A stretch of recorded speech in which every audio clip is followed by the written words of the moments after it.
Selamat sore dan selamat ketemu. Ya, jadi kita mulai tepat waktu walaupun orang sedikit tidak apa-apa. Kalau kita nunggu jangan-jangan nanti sampai sore nanti. Ya baik, mungkin semua sudah kenal karena tadi sudah dikenalkan oleh panitia ya. Saya tinggalnya dari Palembang di Jalan Kamboja ke Stadion Garuda, saya tinggal di sana.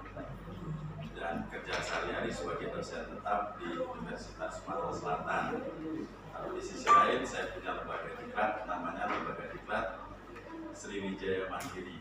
Nah ini memfasilitasi beberapa pelatihan yang berkaitan dengan pengelolaan pengembangan masalah koperasi.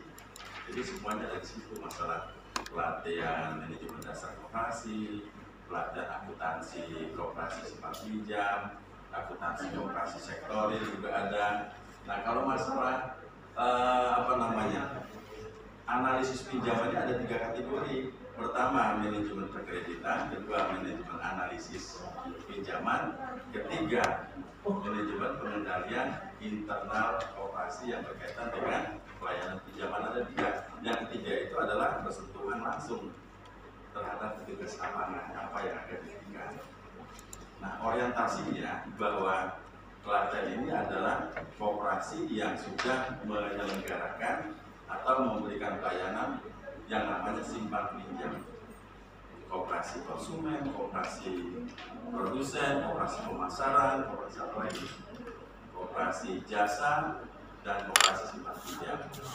Dan koperasi simpan pinjam, unit usahanya tadi sudah dijelaskan hanya satu, yaitu memberikan pelayanan simpanan dan pinjaman. Dia tidak boleh membuka usaha yang lain. Selain pertama sudah diatur di dalam PP nomor 9 tahun 95, kedua juga kalau dia melaksanakan pelayanan itu kepada di luar dari anggota, maka itu sangat bertentangan. Yang bisa melayani masyarakat umum adalah perbankan ataupun lembaga keuangan yang lain. Walaupun banyak koperasi sekarang ini itu melaksanakan pelayanan simpan pinjam, tapi yang dilayani adalah masyarakat umum. Padahal masyarakat umum tidak boleh dilayani oleh koperasi. Kenapa tidak boleh? Karena ini ada 2 ranah ya. Kalau lembaga keuangan seperti perbankan, kemudian dan lain sebagainya, dia memperlakukan konsumen itu sebagai nasabah. Koperasi tidak mengenal nasabah. Koperasi yang dikenal adalah anggota. Walaupun di Undang-Undang Nomor 25 Tahun 92 mengatur bahwa koperasi bisa melayani anggota dan non anggota, tapi non anggotanya dibatasi tidak boleh lebih dari 3 bulan. Setelah 3 bulan dia dilayani wajib masuk atau stop pelayanan. Itu PP yang mengatur, ya bukan koperasi bersifat eksklusif, bukan. Karena kalau dia memelihara anggota secara permanen, apa beda koperasi dengan perbankan? Masyarakat umum itu ranahnya bank, ranahnya koperasi. Tetapi sekarang praktek lapangan banyak koperasi yang melayani masyarakat umum secara permanen. Tambah lagi di dalam Undang-Undang Cipta Kerja yang terakhir bahwa membentuk koperasi minimal berapa orang? 9 Pak ya, 9 orang. Kalau dikatakan 9 orang, berarti kalau ini dia programnya tidak menambah anggota, maka orientasinya nanti bahwa itu sebagai pemodal, mengumpulkan uang bersama, uangnya dijual kepada masyarakat umum. Ini yang tidak boleh. Banyak koperasi salah kaprah ya, salah kaprah itu banyak. Kita namanya koperasi simpan pinjam, koperasi konsumen, tetapi praktek lapangannya apa? Simpan pinjam. Koperasi produsen, ternyata core bisnis utamanya adalah simpan pinjam. Padahal kalau koperasi konsumen itu mempunyai produk unggulan yang dilayani itu apa? Kalau seandainya yang dilayani adalah koopmat atau konveksi atau lagi dan lain-lain, itu produk unggulan yang pertama. Koperasi unit simpan pinjam itu adalah unggulan yang keempat, bukan yang pertama. Nah ini yang sekarang saya sering melihat di beberapa KPN, KPRI, termasuk koperasi-koperasi konsumen, mereka mengangkat bahwa simpan pinjam sebagai produk unggulan. Beda dengan simpan pinjam. Kalau koperasi simpan pinjam memang tugasnya adalah menghimpun dan menyalurkan dana kepada masyarakat, pada anggota. Ya. Nah ini di dalam koperasi ini kan kita ingin menciptakan bahwa bagaimana kita bisa memanusiakan manusia kembali, atau intinya meningkatkan ekonomi rumah tangga dari yang sudah baik menjadi lebih baik. Maka saya sering mengatakan bahwa koperasi ini adalah prinsipnya saling tolong menolong. Kenapa saling tolong menolong? Kita tidak bisa mensejahterakan diri kita tanpa orang lain. Ya. Maka saya mengatakan bahwa di dalam koperasi ada motto yang paling bagus. Aku susah kau bantu, kau susah aku bantu. Aku susah kau bantu, kau susah aku bantu. Oh salah Pak, yang benar kau susah aku bantu, aku susah kau bantu. Nah sekarang kalau saya tanya seperti itu, bagi Bapak Ibu mana yang lebih dulu? Aku susah kau bantu atau kau susah aku bantu? Nah ini ada dua topik yang berbeda. Mana yang lebih dulu? Aku susah kau bantu atau kau susah aku bantu? Kau. Ini ada dua komponen yang berbeda. Yang mana dulu Mas? Aku susah kau bantu atau kau susah aku bantu? Dua-dua ini mempunyai arti yang berbeda. Tapi kalau kita runtut dari nilai-nilai dan prinsip koperasi, ada salah satu nilai koperasi mengatakan gini, self-help, menolong diri sendiri. Bagaimana kita bisa menolong orang lain kalau diri kita belum terbantu? Diri kita terbantu lewat apa? Koperasi. Setelah kita tahu manfaatnya, baru kita menolong orang lain. Nah, dengan definisi itu apa ya? Gimana mutu tadi?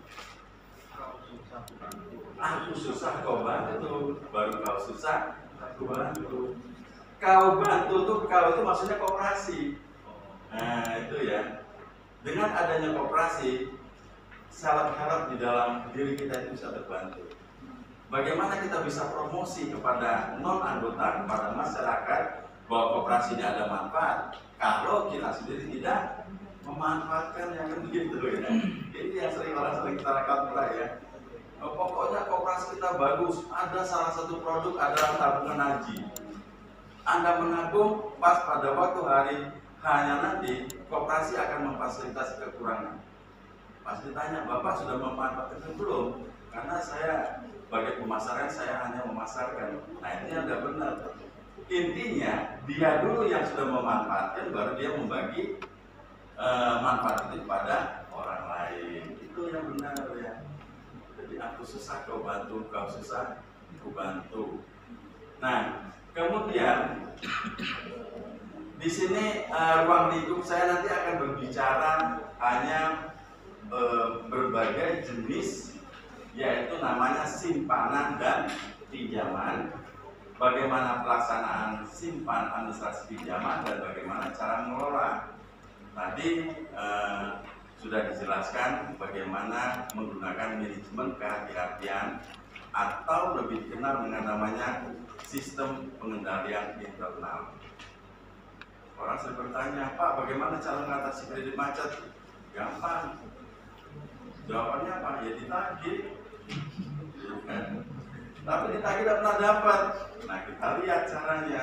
Ada teori yang mengatakan bahwa penagihan pinjaman dilakukan sebelum pinjaman itu diberikan, gitu ya. Intinya apa? Penagihan pinjaman dilakukan sebelum pinjaman itu diberikan. Paham maksudnya? Itu berarti bahwa sebelum kita memberikan pinjaman, maka anggota itu kita buat aturan yang sedemikian rupa sehingga dia tahu akan mengerti aturan operasi itu seperti apa. Orang yang mau pinjam, dia omongi sehari-hari pasti dengarkan. Ya, pasti dengarkan. Dia tidak perlu terserah Pak, Bapak mau ngomong apa, yang penting dapat pinjamannya cair kan gitu. Tapi setelah diceramai, kalau kita tidak dikasih gimana? Bisa ngamuk dia. Aku dengerin omongan sepanjang, tapi ternyata tidak dapat juga. Nah ini jadi nanti kita akan berbicara di situ bagaimana cara jenis simpanan dan pinjaman, kemudian bagaimana pelaksanaan administrasinya dan lain sebagainya. Dan yang perlu kita ketahui di sini, Kalau di bank, di dalam prosedur pinjaman, kita menggunakan berapa? 5C ya. Di koperasi berapa C? 1C. 5C di perbankan atau lembaga keuangan lain, pertama apa? Ayo, apa? Karakter. Dia ingin meminjam, bagaimana karakter si peminjamnya. Dan orang sering berpikir bahwa kalau mau minjam, biasanya kita setelah mengajukan, kalau berapa lama, pasti orang bank datang ke rumah. Dia tanya kepada tetangga, Pak, benar ini tetangga Bapak gimana wataknya, punya masalah dengan lingkungan? Ada nggak orang yang sering menagih ke rumahnya? Dia survei, minimal 2 atau 3 orang pasti didatanginya. Dia ingin mengetahui karakternya itu bagus atau tidak. Kedua, capital, modal. Bank selalu memberikan pinjaman kalau koperasinya sudah mempunyai, kalau anggota itu, nasabah itu sudah punya usaha. Tapi kalau nasabah itu belum punya usaha, dia tidak akan mungkin memberikan pinjaman. Beda dengan koperasi. Koperasi memberikan pelayanan kepada anggota, baik yang mau buka usaha maupun pengembangan. Tapi kalau bank tidak. Kalau usaha sudah berjalan, baru dia akan memberikan modal. Ketiga, kolateral. Kolateral itu apa? Jaminan, agunan. Minjam di bank ada jaminan? Pasti ya. Jaminannya pasti sertifikat ya Pak ya. Sertifikat paling tidak nama yang bersangkutan. Apakah di koperasi menggunakan jaminan? Masih abu-abu. Identik biasa pinjaman itu dengan sebagai syarat ya. Ya sudahlah pada bapak masalahnya. Ya. Nah kemudian karakter, capital, kolateral, capacity. Nah, capacity itu apa? Kemampuan. Kalau Anda diberi pinjaman segini, mampu tidak dia bayar? Kalau tidak mampu bayar, bisa dikecilkan dan lain sebagainya. Nah ini saya mengajukan di bank seperti ini melalui bagian kredit. Setelah selesai duitnya cair, orang bank telepon, Pak kapan Pak kita ketemu Pak? Loh maksudnya mau apa? Ya mau ngobrol-ngobrol aja katanya. Lah kan sudah selesai urusannya. Enggak Pak, tadi saya kan bantu Bapak di bagian prosedur kredit. Dan maksudnya apa? Saya pura-pura tidak tahu. Kapan saya bisa main ke rumah Bapak? Saya tidak punya waktu di rumah kan. Sampai sekarang masih ngejar, pinjaman sudah cair kan. Saya tidak tahu kalau bagian kredit itu biasanya pengen ya kemudian diajak makan gitu. Ya itu biasa ya. Biasa. Kemudian yang kelima, condition of economy. Karena bank pada umumnya dia lebih suka memberikan bunga pinjaman adalah bunga efektif atau bunga pasar. Karena dia melihat stabilitas ekonomi kita ini selalu berubah naik turun, inflasinya selalu naik, turunnya lambat. Maka kalau dia memberikan bunga itu pada saat inflasi naik, bunganya selalu naik. Kalau bunga itu turun. Jarang dia memberikan pinjaman flat rate atau tetap. Karena nilai uang sekarang kita kontrak 10 tahun, uang sekarang dengan 10 tahun lagi kan nanti berubah, uangnya lebih rendah sekarang, maka suku bunganya pasti dinaikkan. Itu namanya suku bunga pasar. Ya. Kemudian dari 5 ada satu lagi tambahan, constraint. Capital sudah cukup, condition of economy sudah, collateral sudah, capital sudah, trade constraint. Semua sudah memenuhi syarat, tetapi lingkungan tidak memungkinkan. Misalnya, dia tinggal di tengah kompleks, tapi dia buka usaha untuk ternak kambing.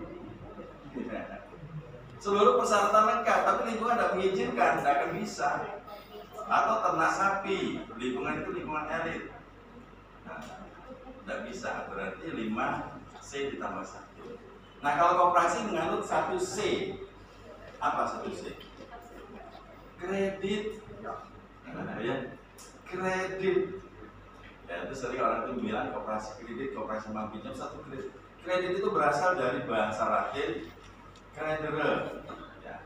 Credere itu kepercayaan. Credo, aku percaya. Kredito, aku percaya kamu, kamu percaya aku. berarti koperasi terbentuk berdasarkan azas kepercayaan. Bapak Ibu di sini yakin dan percaya bahwa yang ditanam dalam koperasi tidak akan mungkin saya bawa lagi dalam bentuk pinjaman, karena yang pinjam jelas.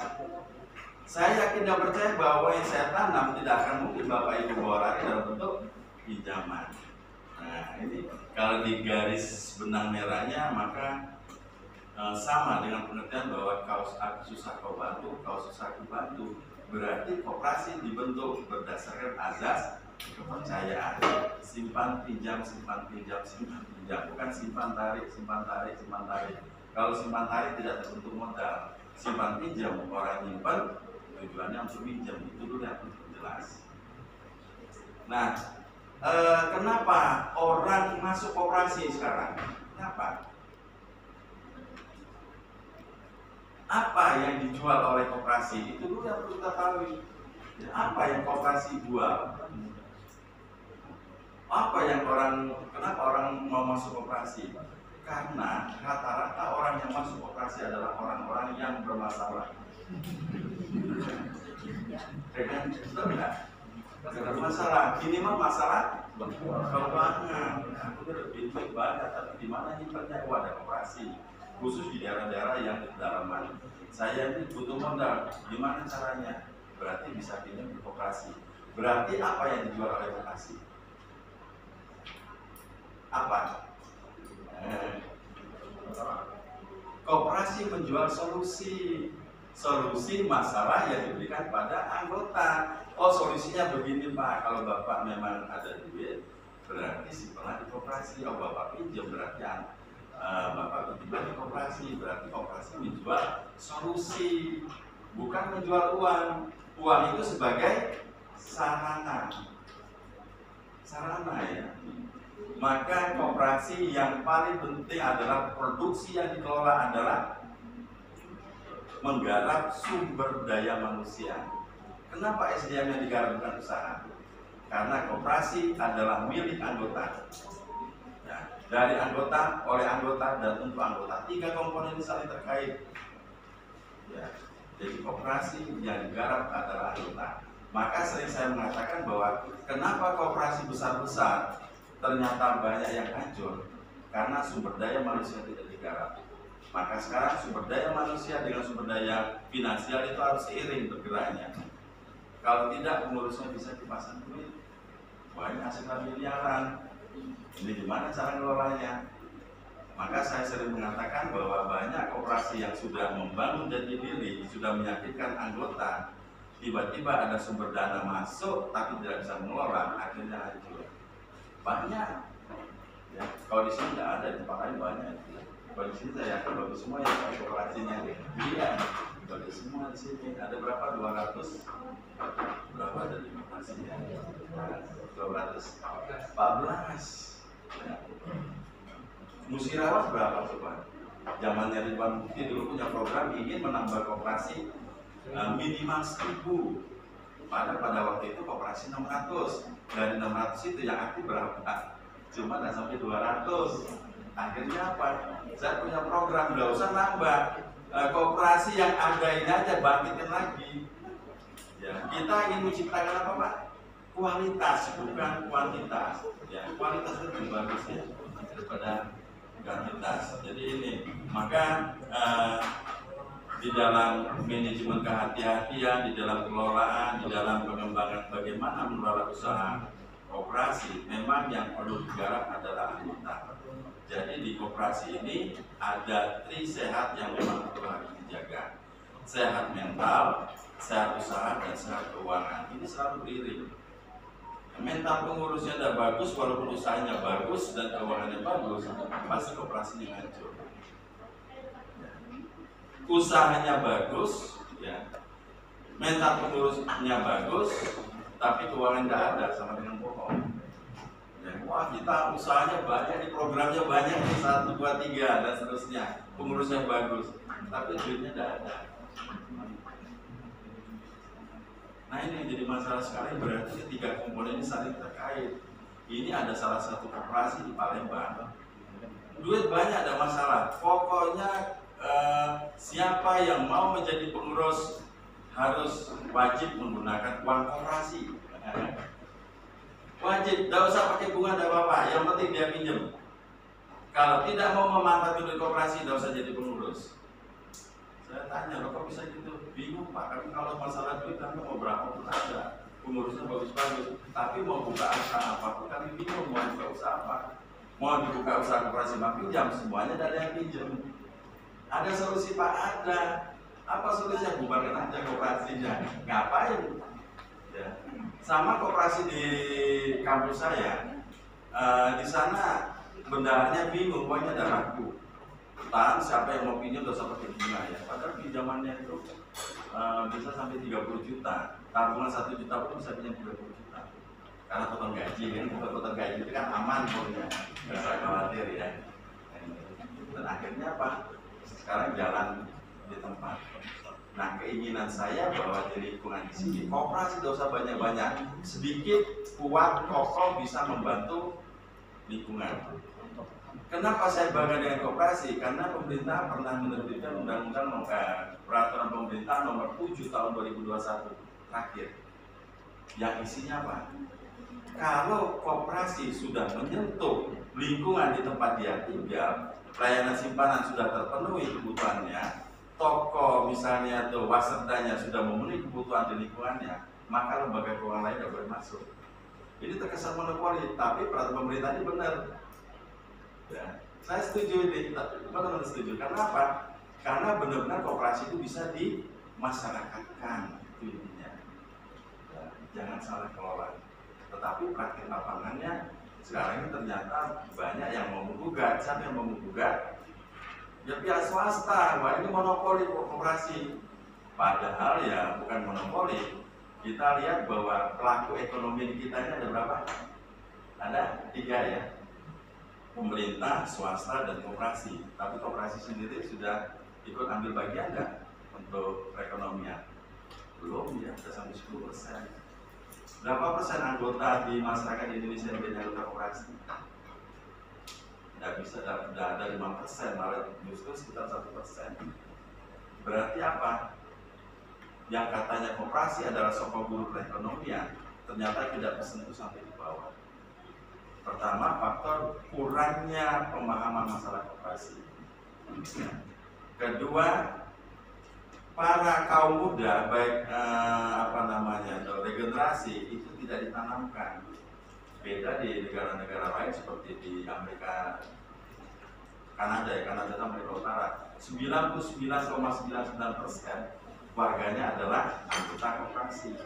Kembali dari kita. Siapa maksudnya? Siapa maksudnya?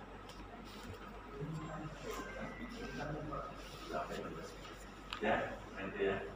Jadi koperasi bahwa sebagai pelaku kalau tidak kita bergerak maka saat seperti kemarin di Pak Gubernur dia bingung, Pak kami ingin menggalakkan ayo berkoperasi, langkah awalnya seperti apa? Oh gampang, kita masuk dari sekolah-sekolah. Jadi program sekarang ingin menggiatkan koperasi lewat sekolah-sekolah SMA, lewat perguruan tinggi sana. Karena saya kemarin baru dari sana ya, dari sana jam 5 langsung ke sini Semarang setengah 2 baru nyampe. Nah kemudian besok saya harus bisin Sekayu ya, sampai Sekayu besok. Lusa baru di sini lagi pulang. Nah ini ya, jadi berbagai jenis simpanan, kemudian administrasi dan lain sebagainya kita lihat berikutnya.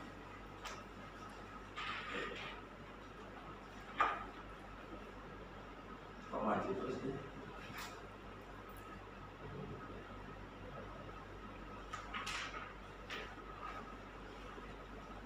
Mundur.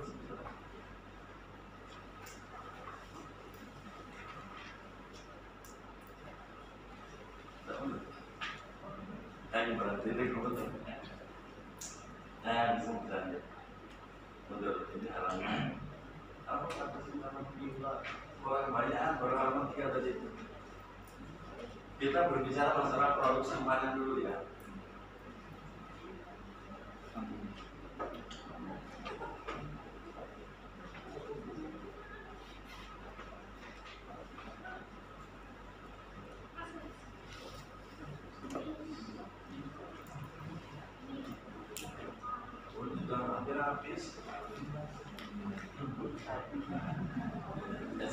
Jadi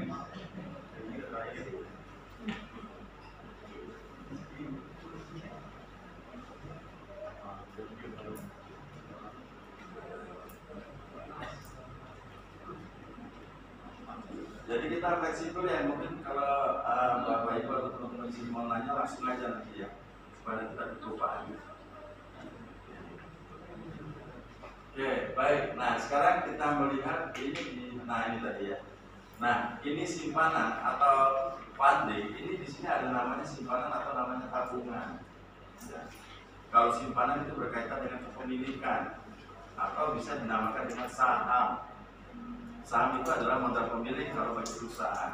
Di koperasi juga mengenal istilah saham itu adalah pokok dan wajib. Itu saham.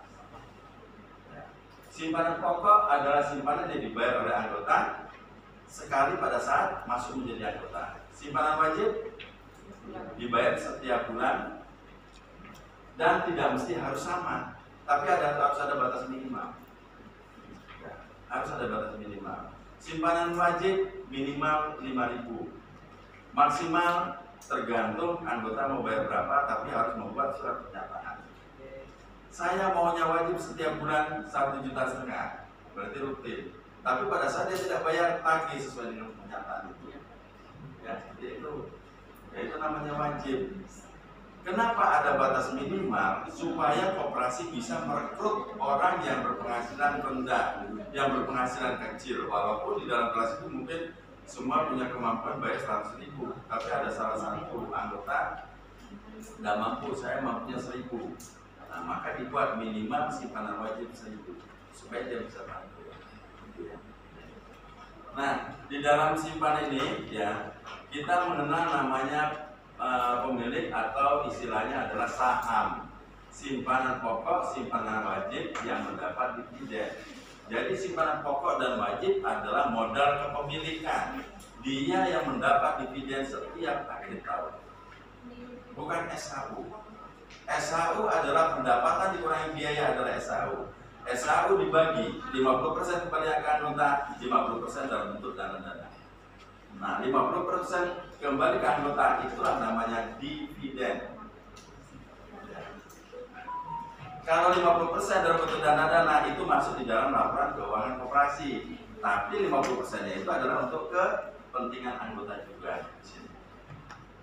Namanya saham, pemilikan perusahaan. Apa yang membedakan koperasi dengan perusahaan? Jangan sampai kita salah. Di dalam kepemilikan, di dalam koperasi adalah semua anggota. Di dalam perusahaan, segelintir orang yang mempunyai modal besar. Ya. Kemudian yang kedua adalah kewajiban lancar. Ini ada ya. Kewajiban lancar itu adalah tabungan. Tabungan bisa dimanfaatkan oleh anggota dan tidak boleh dimanfaatkan oleh masyarakat umum. Maka sekarang kita sudah mulai paham harus apa beda simpanan dengan tabungan di sini. Maka jelas simpanan berkaitan kepemilikan, tabungan berkaitan dengan utang lancar atau kewajiban lancar. Ya. Nah ini ya. Kewajiban dengan utang lancar dan kewajiban lancar. Dan tabungan harian, tabungan berjangka dan seterusnya. Nah ini diberi bunga. Kalau koperasi terjadi pailit, koperasi terjadi rugi, tabungan ini wajib dikembalikan. Kalau wajib dikembalikan itu tidak boleh ikut menanggung risiko. Yang menanggung risiko adalah yang di atas. Simpanan pemilik berupa saham ini yang menanggung risiko. Ini harus jelas dulu supaya kita tahu. Loh Pak, kan di sini ada nama tabungan berjangka, kenapa ada deposito? Boleh deposito, tapi deposito adalah trademarknya bank. Kita tidak bisa menggunakan kata-kata deposito. Tabungan berjangka 3 bulan, 6 bulan, setahun, setahun setengah. Makin panjang kontrak, suku bunganya makin tinggi. Jadi kalau suku bunganya makin tinggi, itu namanya tabungan berjangka. Kemudian ada namanya tabungan harian. Tabungan hariannya orang yang menyetor dan menarik setiap saat dan diberi bunga setiap awal tahun atau setiap awal bulan atau setiap akhir Kemudian ada lagi namanya tabungan lebaran. Kalau tabungan lebaran ini adalah tabungan yang orang menyetor tapi menariknya sekali pada saat menjelang lebaran. 10 hari menjelang lebaran tarik. Setelah itu close, tidak boleh lagi selama setahun nabung terus. Tapi bunganya tinggi, bisa 18%, bisa 16%. Nah sekarang bunga bank berapa sekarang? Berapa bunga bank sekarang? Tabungan biasa 0,7 termasuk tinggi, rata-rata 3% sampai 4% setahun ya. Setahun. Koperasi bisa memberikan 1,5 atau 1% per bulan. Tapi siapa yang memanfaatkan ini adalah anggota. Masyarakat umum boleh, tapi dia harus masuk menjadi anggota, bayar dulu namanya pokok dan wajib. Oke. Iya. Jadi tabungan. Nah, untuk membuka tabungan-tabungan ini, koperasi harus belajar namanya cash flow atau manajemen arus kas. Manajemen arus kas kita mengkondisikan kapan kas terjadi minus, kapan kas terjadi idle dengan melihat data historis. Kalau ini sudah kita perhatikan, sudah kita telah, maka kita boleh membuka namanya tabungan dalam kewajiban lancar ini. Masalah uang kelihatannya sepele ya. Pada saat ada orang mau menarik tabungan harian 100.000, ternyata duitnya tidak ada, itu ada pengaruh nggak dengan anggota yang lain? Ada. Wah, koperasi kita ini pilot, koperasi kita rugi, uangnya habis. Padahal apa? Uangnya lagi beredar di tangan anggota. Nah ini bisa ini. Jadi kewajiban lancar ini adalah tabungan-tabungan yang diciptakan hanya untuk kepentingan anggota. Kalau ini pemilik. Yang ketiga, modal atas nama instansi itu namanya penyertaan. Dinas atau kesatuannya menginvestasikan di koperasi tapi memperoleh dividen, itulah namanya tabungan penyertaan. Setiap tahun mendapat dividen, tapi dia tidak bisa menjadi pengurus. Yang bisa menjadi pengurus adalah anggota. Yang menjadi pengurus pengawas adalah anggota. Yang nabung di dalam tabungan penyertaan tidak bisa, karena dia menabung atas nama instansi. Kita harus paham, kita jangan sampai salah mengelola. Koperasi banyak salah mengelola gara-gara sepele seperti ini. Pengurusnya komplek pecah buat koperasi yang baru. Koperasi yang terbentuk asetnya miliaran, ternyata di situ kumpulan para pemodal. Jadi orang sering bertanya ya, loh koperasi ini kok 2,5 lantai di tengah pasar lagi, asetnya lebih dari 20 miliar. Kenapa tidak bisa dikatakan koperasi terbaik? Kenapa tidak bisa dikatakan bahwa koperasi ini adalah koperasi berprestasi? Nah ini yang jadi masalah. Setelah saya cek, ternyata operasionalnya tidak sesuai dengan aturan main. Saya sempat tanya di situ. Nah yang jadi masalah di DPR pada waktu itu Komisi 6 itu survei mencari pandangan-pandangan untuk terbitnya Undang-Undang Nomor 17 pada waktu itu. Nah saya mendampingi itu. Nah datang ke salah satu koperasinya modalnya bukan main. Tetapi terjadilah diskusi, saya cuma tanya, Pak, anggotanya berapa koperasinya? Wah, anggotanya 50 Pak, aset kamu sudah 30 miliar lebih. Hebat saya pikir. Jadi anggota satu rata-rata mempunyai tabungan di atas 500 juta, ada 1 miliar. Hebat ya Pak, ya sudah punya kantor. Iya Pak, nah sekarang sisa pinjamannya beredar berapa? Hampir 40 miliar Pak. Dan kemudian yang dilayani siapa? Kalau dari 50 orang kan mungkin. Kami melayani orang sebanyak 7.000 sampai 8.000. Itu rata-rata pedagang pasar dan karyawan ya, ASN. Saya tanya, ini jadi anggota enggak Pak? Oh enggak Pak, uangnya ini adalah uang dari kami jual kepada mereka. Mereka membayar bunga. Nah sekarang keuntungannya di mana?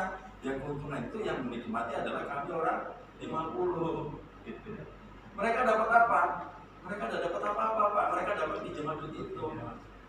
Nah sekarang saya bilang ini koperasi tidak sih Pak sebenarnya kalau seperti itu. Ini sama dengan PT. Saya sarankan sebaiknya bentuk PT.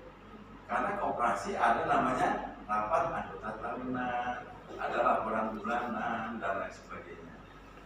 Tetapi Pak ini sudah berjalan lama dari dulu sampai sekarang, maka itu dibenerin. Maka mestinya dari DPR tidak bisa mengambil masukan dari sini, betul kan? Tapi ini pas sampai sekarang sudah berjalan, ya Bapak melakukan praktek perbankan terselubung, bukan koperasi ini. Karena kalau koperasi dari anggota, oleh anggota dan untuk anggota, kalau mereka bermain di dalam lingkaran ini, keuntungan mereka manfaatkan dibagi di antara mereka, itu namanya sudah syariah. Tetapi kalau koperasi memanfaatkan keuntungan di luar usaha mereka, inilah yang namanya riba. Mereka tidak punya usaha jual beli tapi dimanfaatkan oleh mereka. Nah orang tanya, Pak kita kan buka wasada, buka bengkel, konveksi. Nah keuntungan itu untuk siapa? Nah keuntungan itu ada dua kegunaan. Anda baca di Undang-Undang Nomor 25. Pertama, keuntungan yang diterima dari masyarakat umum yang bukan anggota itu pertama untuk memupukkan modal atau dana cadangan, kedua untuk ekspansi usaha. Cuma itu. Nah ini baru benar. Tetapi akhirnya apa Pak yang keluar Undang-Undang Nomor 17? Berpihak ada dengan koperasi? Enggak, ada berpihak. Ya. Akhirnya dicabut. Undang-undangnya terbit zaman SBY lengser, undang-undangnya digugat. Yang menggugat siapa? Koperasi-koperasi se-Jawa Tengah. Digugat dan disetujui, dicabut kembali ke Undang-Undang Nomor 25 tahun 92. Kenapa dicabut? Pertama, dia yang diangkat adalah pengawas. Pengawas bukan dari unsur pengurus dan bukan dari unsur anggota, tapi dari luar anggota. Diangkat dulu sebagai pengurus, sebagai pengawas. Pengawas orang luar dia bisa mengangkat pengurus, bisa memecat pengurus. Masalah manajemen dan diatur. Itu satu. Kedua, kalau anggota nyimpan tabungan tidak bisa ditarik, nah ini lebih kacau lagi. Saya bilang gimana Pak, saya agak berat yang promosi pada waktu itu ya. Begini Pak, supaya modal kita kuat, kalau ada anggota yang menarik akan nanti berubah, maka itu di pertanda bisa ditarik. Siapa yang mau masuk koperasi kalau tabungan tidak bisa ditarik? Walaupun bisa saya masuk koperasi, saya misalnya buku tabungan itu bisa dijual hanya sama yang mau beli. Ada yang beli maka nomor buku anggotanya ada pemindah bukuan dari kayak sertifikat itu ya, pemindahan hak. Maka tidak heran satu orang itu bisa mempunyai buku lebih dari satu. Ini kan bikin kacau. Saya pikir rohnya pendidikan hilang.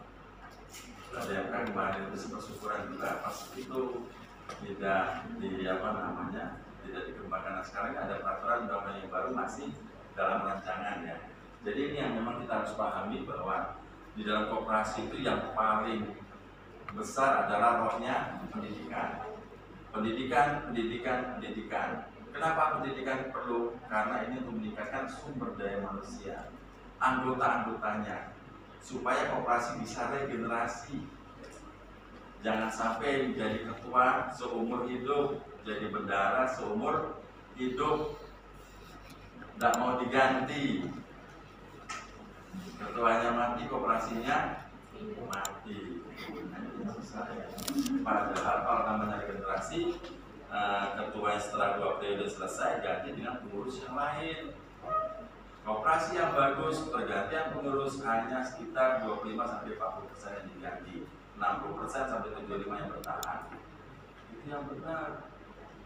Bukan kami di sini transparan Pak, melihat mutu dan kualitas. Karena masa jabatan terakhir habis, semua ganti. Hebat. Tapi apa yang terjadi?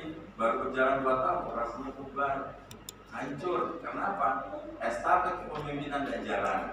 Pengurus tidak tahu bagaimana cara menjalani koperasi, bubar dengan sendirinya ya.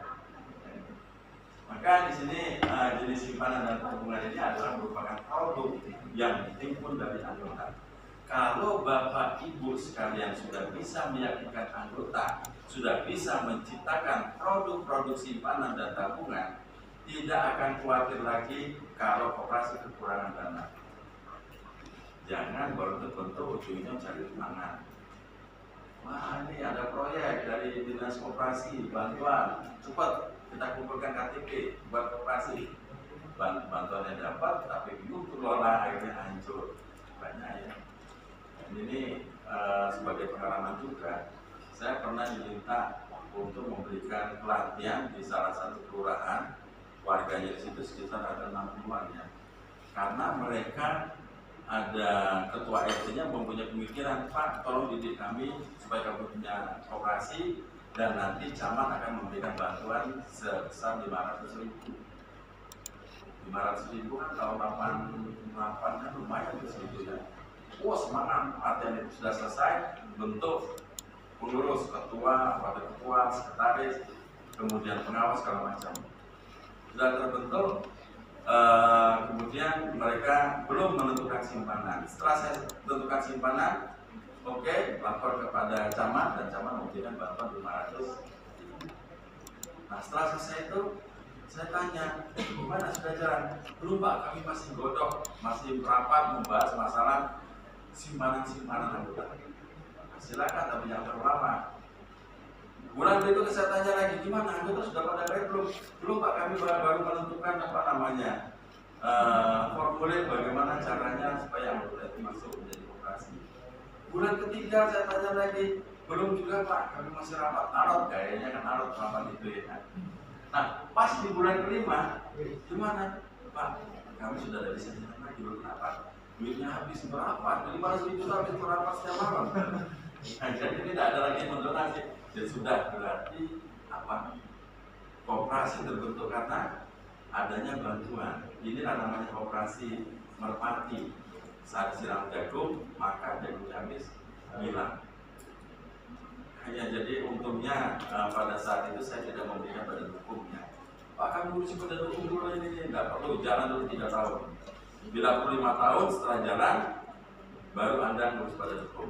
Kalau belum tahu, belum jalan, tidak usah. Ini yang sering bertolak belakang ya. Ada orang berpikiran legalitas dulu utamakan, baru kita bergerak. Tapi kalau saya bergerak dulu, baru mengurus badan hukum. Setelah berjalan 3 tahun, ketuanya jelas, wakilnya jelas, sekretarisnya jelas, pengawasnya jelas, keuangannya jelas, keuntungannya sudah tahu, berarti kita bisa ada duit. Tapi kalau baru terbentuk, duit siapa yang dipakai? Utang dulu, tidak mungkin. Ini ya. Jadi saya mengharapkan bahwa koperasi yang belum ada apa-apanya itu memang harus berkorban pikiran, waktu, tenaga, bagaimana cara menggerakkan koperasi menjadi lebih baik. Tapi kalau sudah baik, sudah besar, sudah banyak, yakinlah bahwa banyak pengurus anggota yang rebutan ingin menjadi pengurus. Tapi kalau koperasi belum ada apa-apanya, tidak ada yang tertarik. Kan? Tapi kalau koperasi sudah ada apa-apanya, rebutan. Lihatlah. Nah, ini sekarang saya berbicara jenis pinjaman. Pinjaman di koperasi itu banyak macam ya. Ada namanya pinjaman produktif. Kalau pinjaman produktif adalah pinjaman untuk usaha, duitnya itu berkembang. Untuk usaha bengkel, catering, konveksi, ternak bebek dan lain sebagainya. Ya. Nah, ini saya melihat ada salah satu koperasi di Banyuasin itu namanya koperasi Syariah Mandiri apa? Itu kelompok ibu-ibu semua, ada bapak-bapaknya di situ. Ibu-ibu semua, asetnya sudah lebih dari 6 miliar ya. Sudah punya koopman, sudah punya ternak bebek, konveksi, simpan pinjam. Pinjamannya pola syariah, hebat koperasinya. Sampai bupatinya pada waktu datang di situ, saya tidak percaya dengan koperasi ini. Ini bohong, pasti ini adalah bukan koperasi. Bupati sampai heran. Padahal pada waktu kami akan mengadakan pembinaan di situ, dia bilang Bapak butuh orang berapa yang akan dibina? sebanyak-banyaknya, tapi Bapak bisa memberikan konsumsi, kami bisa memberikan seluruh anggota, dan kita minta 75 aja. Jadi pas jam 8 pagi, 75 itu pada kumpul. Saya tanya, ini mereka semua ini siapa? Ini Pak, mereka semua ini adalah wakil-wakil dari kelompoknya masing-masing. Satu kelompok ada jumlah anggotanya 20, ada 25, sesuai dengan bidang usaha. Ini mereka kumpulkan. Mereka nungguin. Cuman susahnya, kalau nama ibu-ibu yang punya anak kecil, nah itu yang repot. Bawa anak, kemudian di situ ada yang netain di belakang, ada yang di sini. Semua waduh rame memang, tapi kesenangan saya di sini memang raminya itu. Tapi yang mungkin masuk semua. Jadi ini yang baik kebagiannya Yusuf, silakan buat dulu lah atau di belakang lah. Jadi nanti tidak konsentrasi cara mengajarnya nanti kalau ada seperti itu ya. Nah ini dan akhirnya sekarang apa? Mereka kemarin ngirim surat lagi ke kampus minta pembinaan bagaimana caranya mengembangkan pemasaran konsumsi baju mereka berbaju ya. Oh boleh nanti kita bacakan. Nah ini koperasi mandiri syariah. Nah yang jadi masalah kalau namanya syariah itu bisa dijadikan nama, bisa juga tidak. Ada notaris tidak mau ya, tidak mau syariah ini kan pola, itu tidak bisa dijadikan nama. Tapi ada notaris yang mau, saya juga bingung gitu ya. Karena apa? Pada saat membuat syariah di dalam judul ini kan menarik minat ya, orang tuh tertarik. Wah ini koperasi syariah, banyak mereka berlomba untuk masuk di situ. Ada namanya tabungan tanpa bunga. Mereka nabung di mereka mau narik sebesar itulah. Itu yang mereka minatnya besar. Karena mereka tidak mau menikmati uang yang bukan hak mereka. Uang itu besar sekali. Sama ya. Aman. Itulah namanya pinjaman salah satu pinjaman produktif. Kedua pinjaman kesejahteraan atau pendidikan. Untuk apa ini? Untuk ya pendidikan, buat rumah, kemudian beli mobil, tapi uang ini tidak berkembang. Itulah namanya pinjaman kesejahteraan pendidikan. Nah, kalau di dalam segi bunga antara pinjaman kesejahteraan dengan produktif, ini yang mestinya harus tinggi itu adalah pinjaman kesejahteraan. Pinjaman produktif itu bunganya lebih rendah, itu yang bagus. Supaya apa? Mengajari mereka supaya pinjam produktif. Ini koperasi membuat di sini pinjaman kesejahteraan 1%, pinjaman produktif 2%, karena punya keuntungan. Semua bohongi, rata-rata pinjam kesejahteraan, ya, padahal itu produktif. Ya, ada mereka diseragamkan, itulah ya. Biaya pendidikan juga sama ya, sama saja. Biaya pendidikan dari awal sampai itu bisa digunakan oleh koperasi. Nah ini kalau orang memanfaatkan betul manfaat koperasi, sama saya juga seperti itu. Pada waktu lamaran pun pinjam di koperasi duitnya, ya pinjam zaman itu gitu. Nah, koperasi bilang kalau belum lunas belum boleh punya anak, dia bilang karena istrinya masih jaminan koperasi biasanya. Nah ini benar ya, termasuk buat rumah dan lain sebagainya. Jadi itu semua utang di koperasi.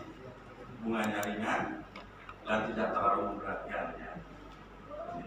Kemudian ini adalah pinjaman pertanian. Pinjaman pertanian di sini kan pertanian banyak ya. Sudah pernah memanfaatkan pinjaman pertanian. Ini salah satu produksi, salah satu jenis produk yang dibuka oleh koperasi. Saya melihat ini karena saya belajar di jalur ya, daerah Kecamatan Saleh. Dan Kecamatan Saleh itu ada 14 desa. Desa Saleh Makmur, Saleh Agung, Saleh Mukti, kemudian Desa Pintaran. Nah dari 14 desa itu sudah saya masuk ini 2 desa yang belum saya masuk. Desa Setoro dengan desa yang nah, mereka di semua itu setelah kita pelajari pada waktu musim panen itu kan pas di bulan Maret, April itu mereka sudah mulai jualnya ke kota. Bawa beras ke kota dijual. Pulangnya bawa apa? Bawa motor, nah ini yang mereka bawa kulkas, bawa piano itu bukan organ, kalau organ kecil, piano itu besar itu kan dibawa. Nah pada waktu di situ saya lihat kan listrik akhirnya belum ada listrik, ada rumah yang masih pakai genset, ngapain beli kulkas, ngapain beli TV?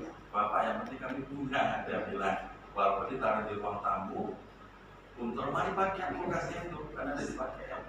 Jadi pakai di situ. Saya bilang saya ini Pak, ya tapi tidak apa-apa Pak. Di sini mereka setiap kali panen selalu berlomba. Nah, pas musim tanam, barang ini hijrah lagi ke kota, dijual untuk beli pupuk, racun dan lain sebagainya. Jadi bolak-balik. Nah, saya tanya, pada saat Anda sudah panen sekian kali, keuntungan yang Anda peroleh selalu Anda berikan barang yang tidak produktif. Berapa aset Anda sekarang, kekayaan Anda? Kami tidak punya aset Pak, yang penting kekayaan kami masih punya sawah dan dikelola. Keuntungannya kalau ada ya kami beli kendaraan. Tapi kalau mungkin ada kepepet, kami jual lagi ke kota. Berarti kehidupan mereka seperti itu. Dan kemudian mereka terikat sama gudang, sama yang beli pinjaman itu ya. Mereka tengkulak. Tengkulak ini susahnya pada waktu panen, mereka yang menentukan harga di situ sama dengan gudang ya. Itu ya. Nah, akhirnya apa? Ini berjalan bolak-balik. Saya janjikan gini, mau tidak pinjam lewat koperasi, nanti anak punya keuntungan. Nah, keuntungan itu sebagian masuk di koperasi, sebagian masuk di dalam tabungan Anda. Gimana caranya Pak? Saya hitung ya. Kalau Bapak pinjam 3 juta pada bulan Agustus Pak musim tanam. Nanti pas pada waktu panen bulan Maret, Anda bayar sebesar 3.100.000. Pinjam 3.100.000, terimanya 2 juta. Pinjam 3 juta, terimanya 2.100.000. Potongannya langsung 900.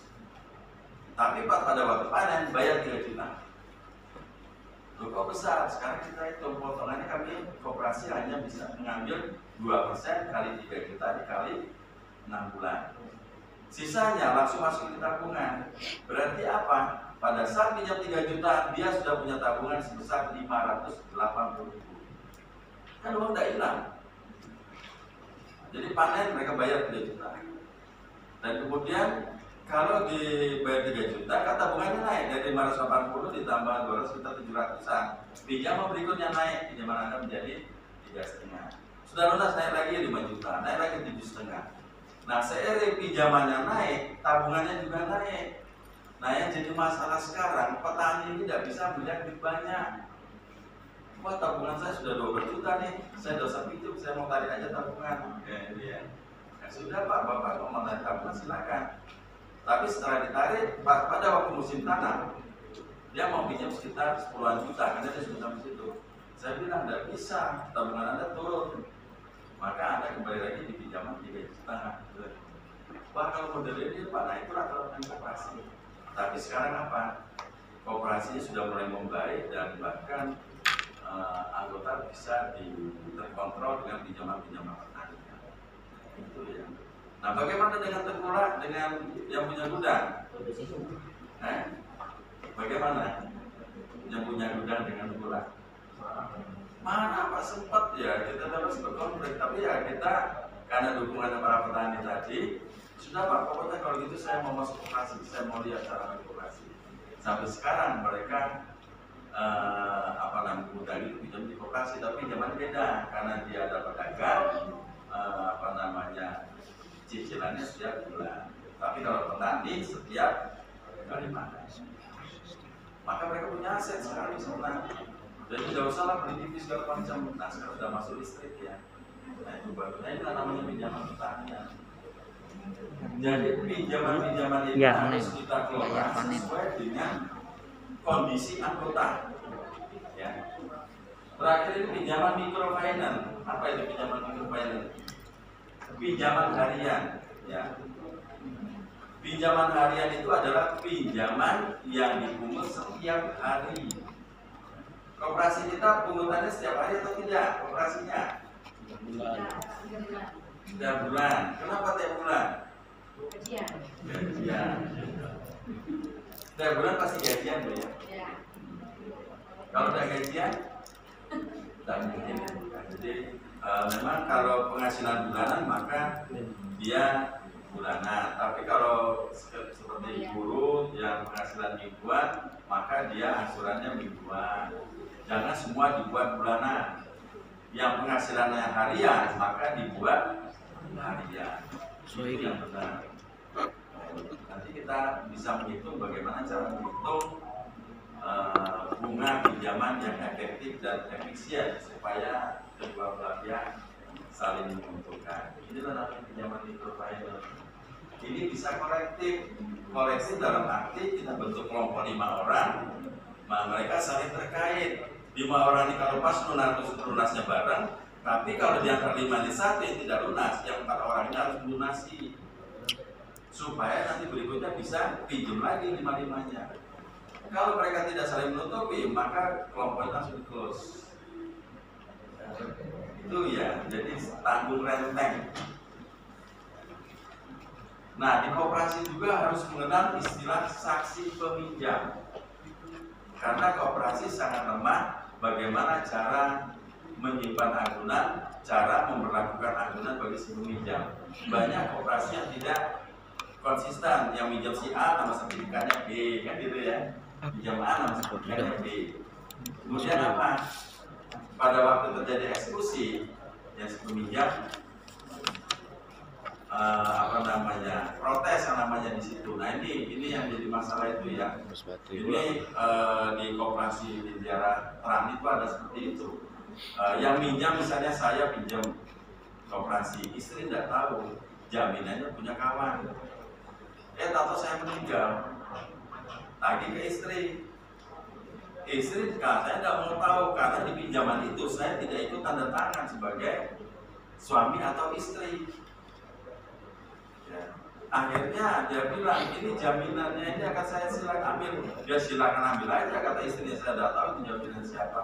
Kalau berapa tahun? Berapa bulan? Yang punya sertifikat itu datang ke koperasi. Kebetulan dia adalah pengacara, kebetulan dia bilang katanya sertifikat saya ada di sini. Kalau memang ada Pak, ini jaminan. Siapa yang menjamin ini?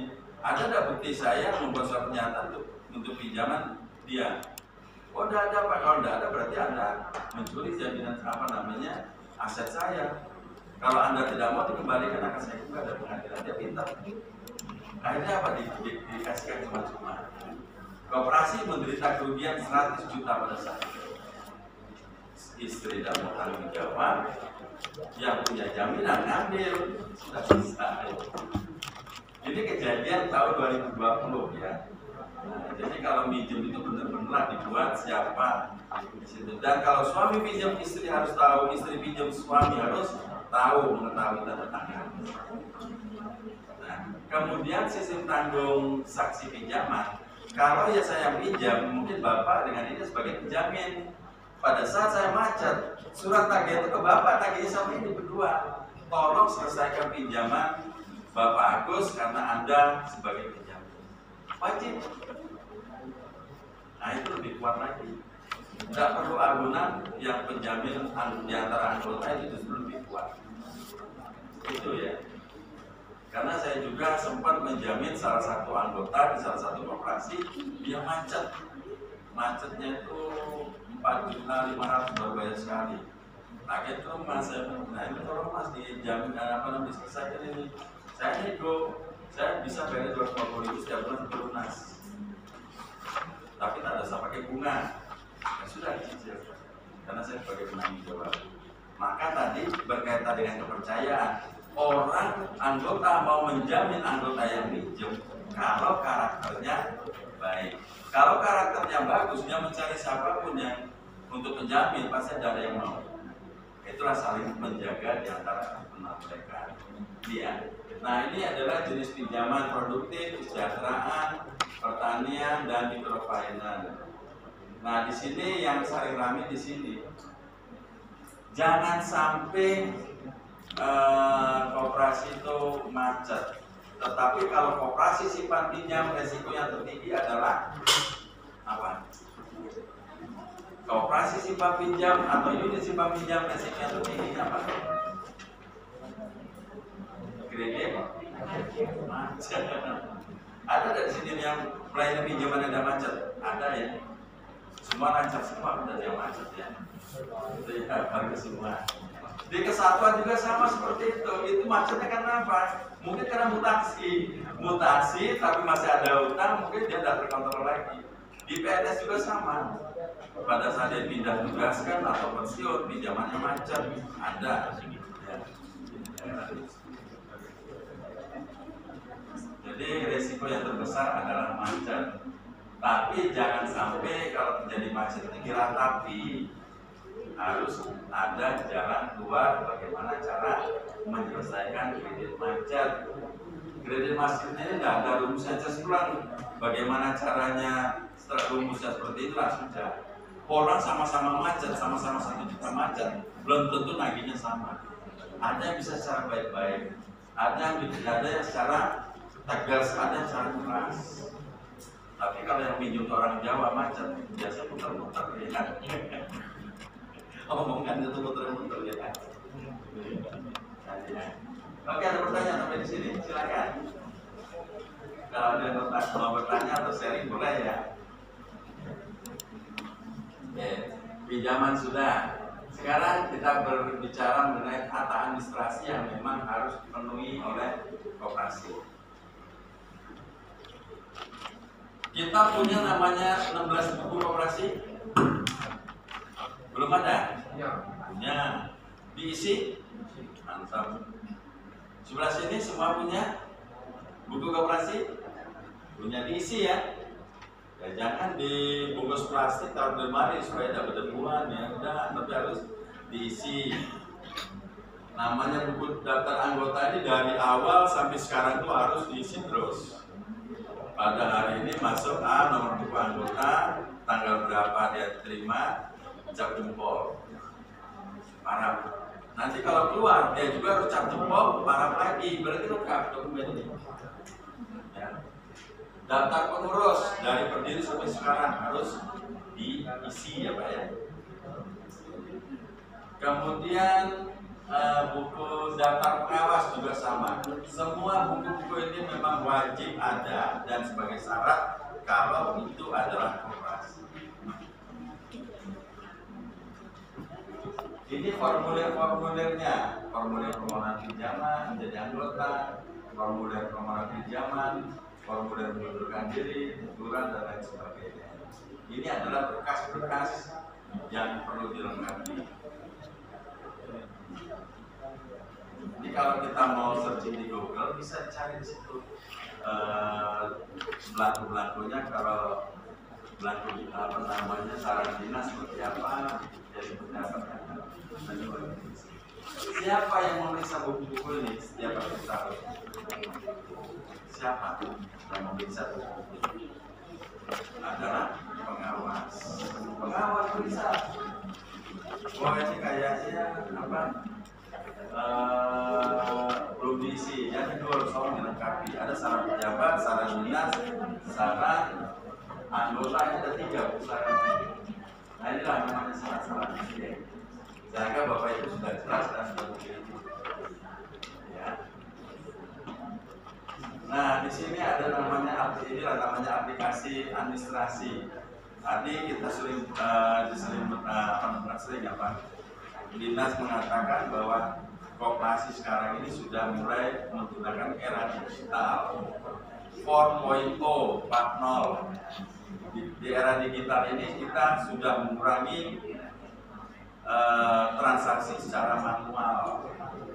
Ada anggota pinjam mengajukan pinjaman pakai program, masuk disetujui ACC masuk rekening, transfernya lewat itu. Jadi transaksi sudah ini. Kalau anggota pinjam bisa untuk beli beras segala macam, bisa dikontak hubungannya dengan sembako. Nah, ini sudah berjalan sekarang ini. Ada beberapa korporasi yang tidak memegang itu. Perubahannya langsung pada bank. Nah, ada permasalahan nggak di situ? Pasti ada. Orang mengatakan loh, ini dia dipinjam, saya buat rekening pinjaman, dia menandatangani cek. Ternyata pada waktu membuat laporan keuangan, cek itu belum dicairkan. Uang di situ masih 10 juta, mestinya sudah berkurang 5 juta.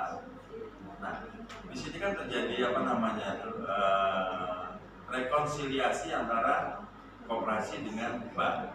Nah, rekonsiliasi inilah koperasi mengikuti bank atau bank mengikuti hubungan koperasi. Pada waktu tidak sesuai antara buku bank sama koperasi, berarti koperasi harus mengikuti hubungan bank. Itulah namanya rekonsiliasi bank. Uang belum dicairkan tetapi sudah dibukukan, itulah namanya outstanding check. Cek beredar tapi belum dikeluarkan atau diambil uangnya di bank oleh anggota. Ini mana aplikasi ini cari ada yang apa namanya pakai program pada saat sudah didata masuk langsung ke bank dalam orang keuangan. Pembukuan kita rata-rata sudah menggunakan komputerisasi atau secara manual ya. Anggotanya ada yang di atas 1000, tunjuk tangan saya mau lihat. Atau di bawah 1000 semua?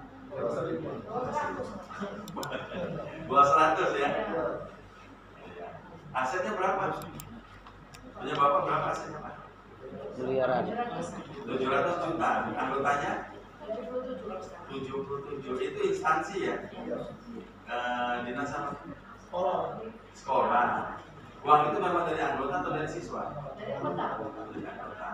Guru-guru ya, guru-guru dan karyawan. Terus usahanya? Selain simpan pinjam? Penjualan ada koperasi. Antika segala macam, jadi ada orang nitip barang gitu ya. Penjualan kantin sekolah. Lumayan loh, sudah 700-an ya, berarti SAU sudah besar pastinya. Sudah RAT? Sudah, tahun kemarin. Tahun ini belum. Kalau tahun ini kan tahun buku 2021 kan. Tahun buku 2022 nanti. Bapak ke situ operasinya. Kalau semua pasti datang pada waktu RAT ya. Ada sebagian yang tidak datang. Ada yang datang. Nah, biasanya kalau ada operasi pasti datang ya. Ya, tapi kami ini ada yang sudah pensiun masih mau dioperasi sama keluar. Nah, jadi ibu-ibu grup yang seperti itu kadang diundang, kadang datang, kadang tidak. Mereka jadi anggota masih. Terus di dalam anggaran dasar diatur bahwa koperasi ini adalah anggota, guru-guru dan karyawan, tapi tidak ada bahwa batas umur tidak ada kan. Bila perlu kembangkan lagi buka ikatan pemersatunya dalam wilayah lingkungan di sini besar ya. Tapi kita harus siap bersaing dengan lembaga keuangan yang lain juga besar. Nah, maka di situ yang perlu diatur bagaimana struktur keuangannya, ideal duit yang beredarnya berapa dibandingkan dengan kekayaan. Kalau kita mau beli inventaris berapa persen dari total aset, likuiditasnya berapa kalau dibandingkan dengan pemukiman lancar minimal setara, itu harus dipelajari. Maka kemarin banyak orang tanya, Pak, kami pengen ngangkat karyawan, tapi gimana Pak? Kami tidak tahu aturan main gajinya. Gajinya berapa? Pendapatan bruto berapa di situ pendapatan Anda sebelum potong biaya? Setelah dihitung, bukan dihitung, dibuat setiap bulan. Kalau dibuat Pak, pendapatan kami setiap bulan rata-rata sekitar berapa ya? 200 juta. Nah, Anda ambil aja 5% dari situ untuk biaya karyawan. Bukan dari S1, tapi dari pendapatan bunga atau pendapatan bruto. Kalau pendapatan dari 200 juta, 5%-nya berarti 10 juta ya. Nah, 10 juta itu yang dipakai untuk gaji karyawan di dalam 1 tahun. Bukan sebulan, kalau sebulan 10 juta ya lumayan, nanti karyawannya sejahtera ya. Itu ada aturannya. Nah, ini buku pembukuan administrasi keuangan. Ada buku kasarian, ada buku anggota, ada buku pinjaman, jumlah penerimaan, pengeluaran, memo, buku besar, buku neraca saldo, dan buku laporan keuangan. Ini buku-buku yang dimiliki kalau koperasi adalah koperasi simpan pinjam. Kalau koperasi simpan pinjam dia harus mempunyai semua buku ini. Orang tuh sering membeli, Pak, mau beli buku 6 ya berarti buku memo. Mau beli buku 2 berarti membeli buku anggota dan kartu simpanan itu sudah ada. Nah ini yang saya lihat di Pali kemarin pada waktu pelatihan di situ, dia bilang, Pak kami mau mengadakan pelatihan, tapi pelatihan apa yang cocok untuk masyarakat anggota koperasi di sana? Saya tanya, mayoritas di sini koperasinya apa? Simpan pinjam Pak. Nah, buat pelatihan akuntansi simpan pinjam berbasis akta. 3 hari penuh, nanti kami akan bicara masalah itu selama 3 hari. Tidak akan menyinggung masalah jati diri, visi misi, fungsi tanggung jawab, itu enggak, itu beda. Jadi kita akan berbicara bagaimana caranya menerima transaksi anggota sampai menjadi laporan keuangan, sampai cara membagi ASAU. 3 hari full. Nah, tapi dengan catatan, nanti dari dinas bisa ada fasilitasnya dibalik. Yang mungkin kalau dapat tas, sekarang tidak dibalik, mereka mendapat fasilitas semua buku ini. Nah, kalau begitu kami ngambil bukunya aja, Pak. Ya sudah, tasnya ganti, biayanya ganti buku itu, nanti dihitung tambah sedikit. Jadi mereka seluruh pelatihan itu semua buku ini mereka dapat. Jadi peserta pelatihan itu satu koperasi itu 2 orang itu mendapat 1 paket buku ini. Nah, buku ini dibawa pulang dan wajib dikerjakan. Setelah selesai pelatihan, sudah dapat kasus dan kemudian cara pembagian selesai, kita punya grup WA. Nah, kalau ada permasalahan bisa di situ. Akhirnya mereka pun share ya, Pak laporan keuangan kami tidak seimbang. Pak kami pada waktu memasukkan di sini minus. Coba kirim data historis laporan keuangan yang kemarin. Coba Anda masukkan uang keluar masuk bulan ini. Setelah kita cocokkan ternyata dia pembukuannya tidak langsung. Di dalam bulan ini dia tidak nyambung. Oh ini permasalahannya. Seperti rumah sakit umum seperti itu kan. Pak pembukuan kami selisih 5 miliar. Wah 5 miliar bukan kecil. Jadi 5 miliar selisih.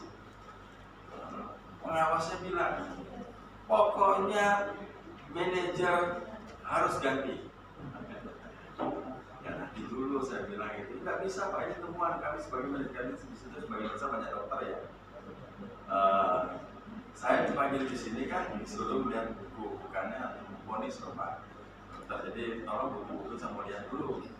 Jadi ya tapi pokoknya Pak ini sudah temuan kami sudah final. Kalau sudah final ngapain kita diundang kan gitu ya.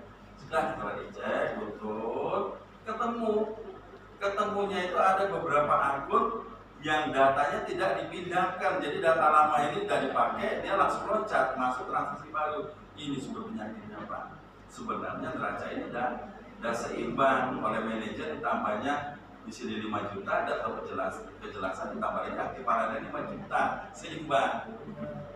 Nah, coba sekarang ini dicoret, masukkan di sini, sama selisihnya tinggal 175 rupiah pada waktu itu, selisih. Jadi sudahlah apa yang dianggap sebagai kerugian, keluarkan biaya selisih kerugian, masuk ke ADR 175 rupiah, selesai.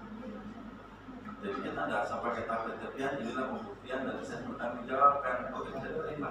Baru bisa RAT, rumah sakit umum Pak ini baru bisa RAT. Nah seperti itu ya.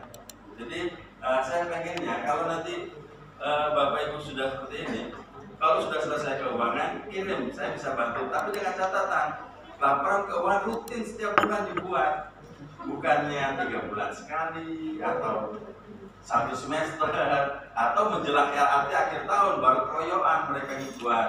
Nah di situ yang tidak bisa menjadi bisa jadi buku itu apa laporan itu mungkin tidak sama, bisa jadi setiap bulan.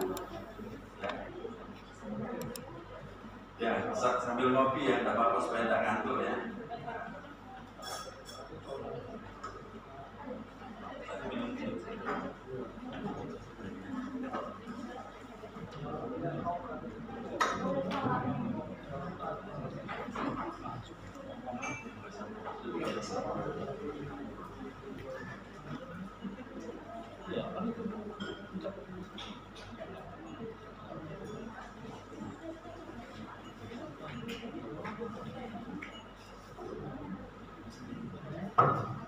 Itu ya, jadi nanti kita akan melihat ini ya.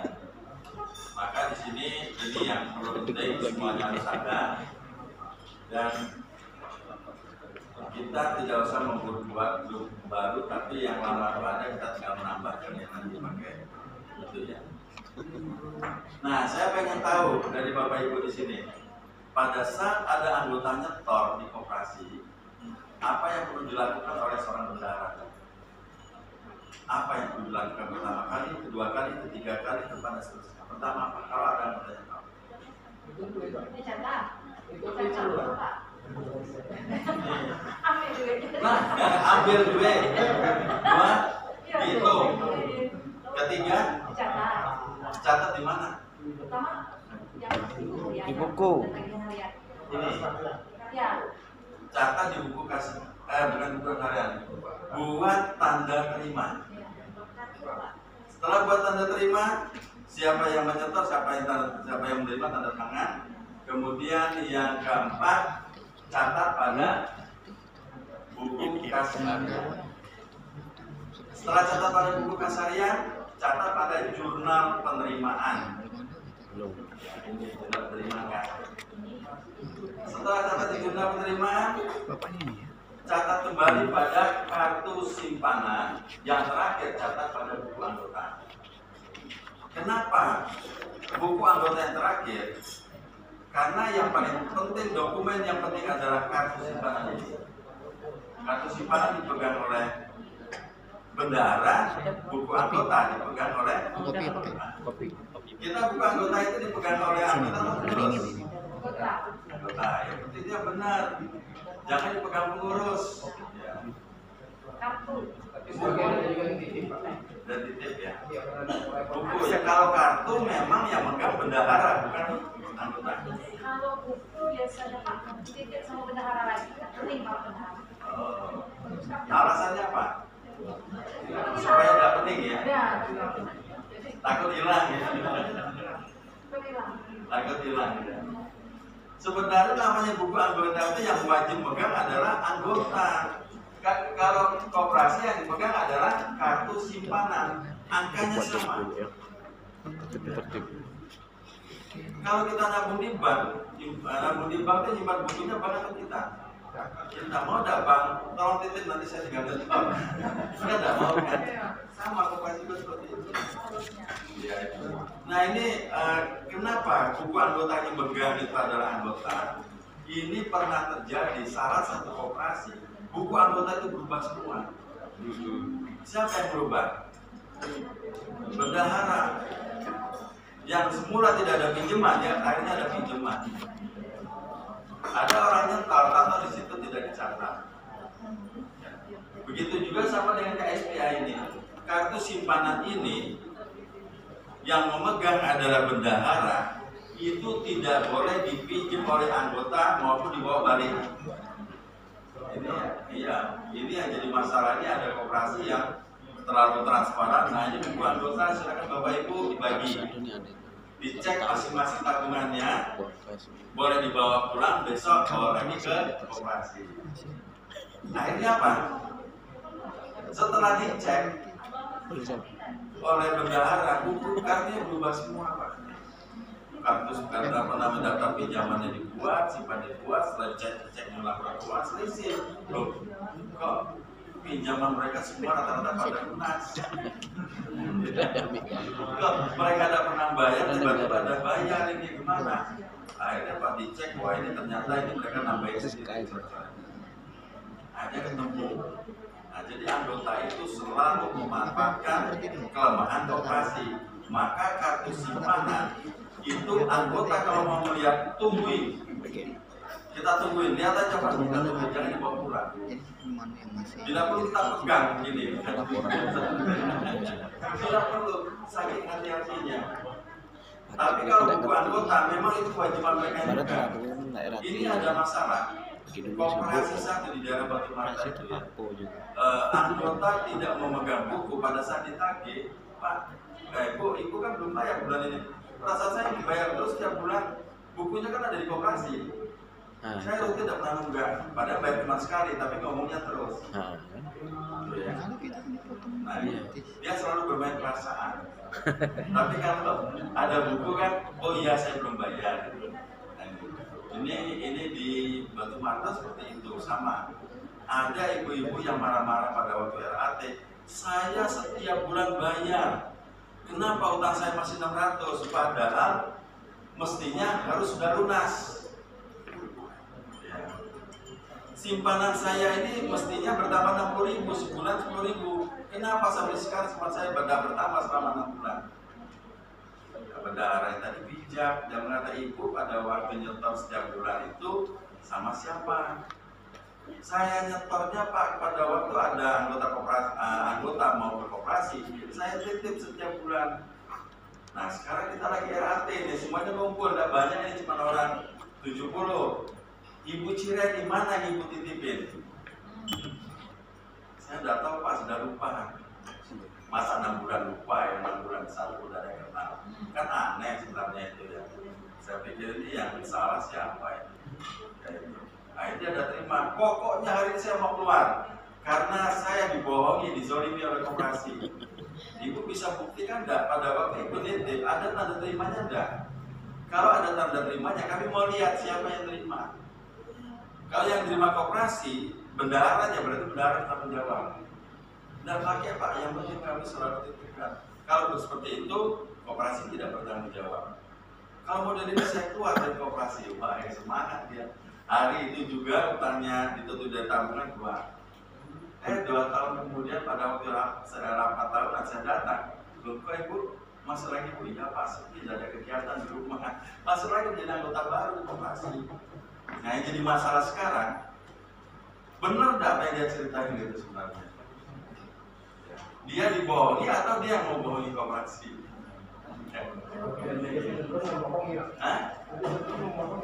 Iya, ini yang jadi masalah sekarang ini koperasi ini memang kelemahannya kalau kita tidak memberi pengertian kepada anggota biasanya selalu memanfaatkan kelemahan koperasi. Jadi jangan salah, orang yang pinjaman macet pun biasanya mereka pura-pura tidak tahu. Nah di koperasi saya dengan Pak ini kami jadi anggota di koperasi Sentosa. Ada anggota itu yang amnesia lupa, minjem tapi lupa. Sampai saya tuh kasar dia pada waktu membuat DWA itu ya. Saya merasa dizolimi dan sebagainya. Dia pinjam sama suaminya ke koperasi, isi permohonan pinjaman disaksikan oleh suami. Istrinya yang pinjamnya 20 juta, tapi disetujui 15. Akhirnya dia disetujui 15, datang nanda tangan kwitansi, perjanjiannya juga ditandatangani. Dia nanda tangani peminjam, diketahui istri dan oleh bendahara. Selesai. Pertama ngangsur, lancar. Kedua ngangsur, ketiga ngangsur. Nah bulan keempat ada ngangsur dia. Bulan kelima ada ngangsur. Bulan keenam koperasi nagih. Marah-marah tidak terima. Saya udah merasa minjem, tapi saya ditagih. Saya orang miskin, saya dizolimi. Yang saya lihat kata-kata dizolimi itu, kok aku benar dizolimi. Kami merasa dibodohi, datang ke koperasi suami istri tidak terima kan. Akhirnya saya di WA di situ bahwa koperasi ini mengadakan hubungan segala macam itu. Dan saya katakan, akhirnya koperasi benar. Manajernya menyerahkan berkas ini permohonan pinjaman, tanda tangan siapa? Ibu kan, nah ini kan suaminya tanda tangan. Oh tidak Pak, kami tidak tanda tangan. Tanda tangan kami sering digunakan orang, sering dipakai orang, bukan kami yang tanda tangan. Nah ini kwitansinya tanda terima dan aksor ibu yang menyetorkan kemarin di antara anaknya. Tidak, bukan punya saya itu. Saya lapor ke kakak saya. Wah ini seru jadi akhirnya ya. Kakaknya kebetulan polisi. Ya. Tapi akhirnya apa ya, kakaknya itu memang tidak datang, tapi dia tahu bahwa adiknya benar. Dia kamu itu memang pinjam sebenarnya, bayarlah. Masa nambah koperasi. Nah, jadi akhirnya ditunjukkan pakai WA itu tanda tangannya itu kan. Ini benar tanda tangan kamu. Ini suami kamu nggak? Suami kok melok-melok pulau ini kan. Nah akhirnya yang membuat perjanjian sekarang akhirnya kakaknya itu polisi juga, jadi dia tahu kan, dia tahu bahwa karakter adiknya seperti itu, tahu jadi hafal supaya sekarang dicicil ya. Nah ini ya, jadi yang mengamanfaatkan koperasi ini bukan, jadi apa namanya, koperasi ini memang harus kelemahan-kelemahan itu banyak ya, karena anggota yang masuk koperasi itu selalu memanfaatkan celah kelemahan anggota itu seperti apa ya. Maka memang buku-buku pendukung seperti ini harus dilengkapi, paling tidak buku anggota KSPA memang harus ada, jangan tidak ada ya. Dan kemudian kita mengenal namanya neraca lajur ya. Pernah ya, neraca lajur itu adalah worksheet lembar kerja, bukan merupakan bagian pembukuan. Siapa yang menggunakan worksheet itu adalah biasanya pengawas atau koperasi. Kalau terjadi selisih, biasanya cross-checknya lewat itu. Ya. Nah ini manfaat ya. Dengan memahami dasar-dasar kredit, diharapkan memiliki persepsi bahwa kegiatan perkreditan mengandung risiko yang besar, sehingga kegiatan ini dapat dilakukan dengan tetap menggunakan prinsip kehati-hatian. Nah, kalau mengatakan prinsip kehati-hatian, tadi sudah saya katakan bahwa bagaimana cara pinjaman, menagih pinjaman dilakukan sebelum pinjaman itu diberikan. Itu terjemahan dari prinsip kehati-hatian. Pada saat ada orang yang mau pinjam, maka di situ perlu ditata ya, orang itu, tetapi jangan terlalu berlebihan.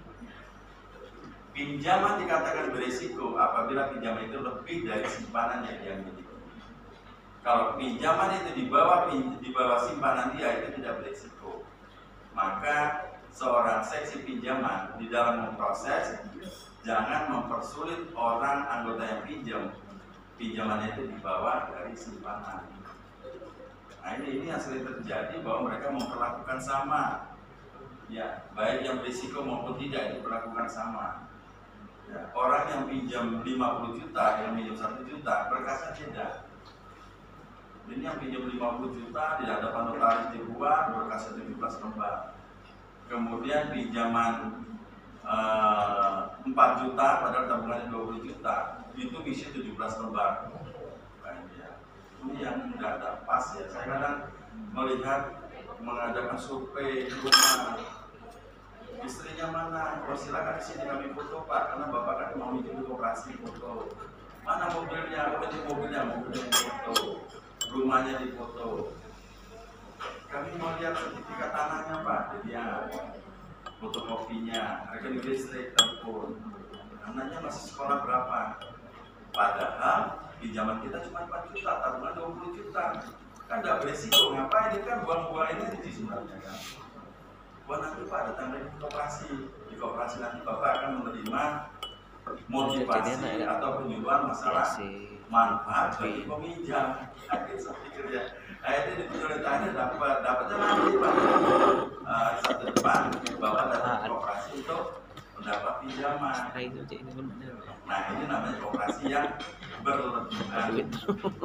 Koperasi yang baik membuat aturan ketat kalau pinjamannya lebih dari simpanan. Itu perlu diperhatikan. Tidak bisa semua diperlakukan sama. Saya juga pada waktu itu perlu duit ya, sama. Tabungan itu ada 20 ya. Saya perlu uang 5 juta untuk keperluan itu ada kegiatan latihan. Pada saat mau pinjam, saya harus mencari 2 orang teman. 2 orang teman karena itu saya itu 2 orang teman. Kalau 2 orang teman ada menandatangani baru bisa diproses. Ya, saya mencari susahnya bukan main, bukan masalah percaya tidak percaya. Tapi mereka pada saat Pak, tolong Pak pinjaman saya mau pinjam ditandatangani. Oh nggak bisa Pak, cari yang lain. Keliling nggak dapat ya. Hanya pinjam 4 juta, pinjamnya nggak ada. Saya jengkel. Kalau model ini saya mau tarik tabungan saya 4 juta. Biar selesai. Ngapain saya pikir mau minjem uang sendiri itu sama aja kan. Akhirnya saya tarik 4 juta. Nah di koperasi akhirnya pada waktu RAT diceramain, ini salah satu anggota kita adalah penggerak koperasi, tidak memberikan contoh kepada anggota yang lain. Selalu mengajarkan kalau nyimpen adalah pinjam, ternyata dia menarik tabungan. Tapi dia tidak tahu masalah di dalam itu, bahwa kita mau pinjam sulit. Nah itu ya, setelah saya jelaskan ini itu, akhirnya mereka bisa terima. Nah ini ya, jadi di dalam koperasi itu memang harus fleksibel, aturan dengan terlalu kaku. Nah, di dalam azas manfaat ini, di sini ada dua komponen, dari sisi peminjam, pemberi pinjaman, dan dari sisi peminjam. Kreditur itu apa? Yang menerima pinjamannya. Kreditur itu adalah yang memberikan. Kreditur di sini adalah koperasi, ini adalah anggota. Adanya kepercayaan untuk bekerja sama jelas. Iya, aturannya kan harus anggota. Koperasi bisa nggak bekerja sendiri? Nggak bisa. Nggak boleh. Maka tadi boleh tapi cuma tes. sama tadi ya, Nggak boleh. mengatakan koperasi tidak akan bisa maju kalau dia tidak bisa bekerja sama dengan yang lain. Perlu membentuk jaringan usaha. Koperasi pertanian bisa bekerja sama dengan musri. Kemudian dia bisa membentuk di dalam koperasi itu yang mempunyai UKM-nya ada berapa? Berapa yang punya jenis usaha sama dikolektifkan, maka itu namanya pilar koperasi. Saling bekerja sama. Terpenuhinya kebutuhan untuk kegiatan produktif, adanya peluang untuk mengembangkan usaha, ini jelas. Ya.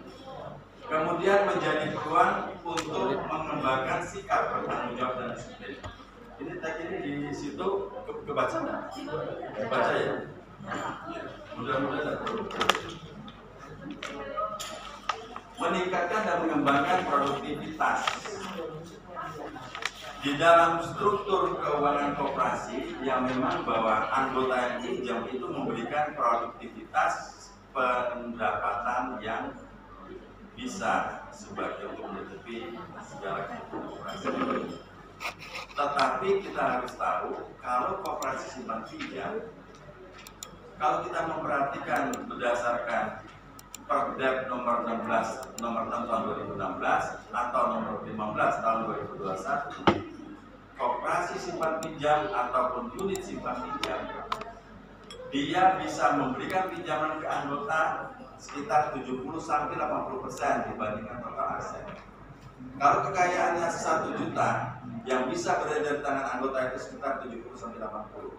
Berarti kalau 1 juta itu sekitar 750.000. Jangan 1 jutanya dijual habis ke anggota, tidak bisa.